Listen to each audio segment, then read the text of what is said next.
জানিস তোর জীবনের লক্ষ্য কি, তোর জীবনের এম কি? যদি তুই না জানিস তাহলে তুই হলিস সেই নৌকো যে সমুদ্রের মাঝ দরিয়ায় দিকহীনভাবে ভেসে চলেছে। একটা সঠিক লক্ষ্য, একটা স্পষ্ট লক্ষ্য তোকে তোর জীবনের সঠিক পথে নিয়ে যেতে সাহায্য করবে। তোর লক্ষ্য যদি স্থির থাকে তাহলে তুই জীবনে তোর কাজগুলোকে আরো মনোযোগভাবে করতে পারবি। ধর তুই লক্ষ্য স্থির করে নিলি তুই বিজ্ঞানী হবি, তুই কি হঠাৎ করে হয়ে যাবি?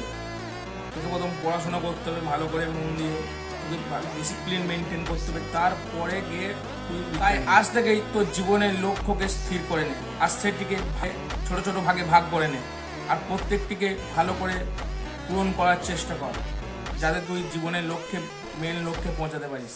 কারণ একটা সঠিক লক্ষ্য ছাড়া জীবনে কোনোদিন উন্নতি করা যায় না, জীবনে সফলতা পাওয়া যায় না। তাই আজ থেকেই লক্ষ্যকে স্থির করে নে আর সেটাকে পূরণ করার চেষ্টা কর। পরবর্তীকালে এইসব ভিডিও আর পাবি না, তাই চ্যানেলটিকে ফলো করে নে, আর ভিডিওটি ভালো লাগলে একটা লাইক করে নে আর একটা কমেন্ট করবে।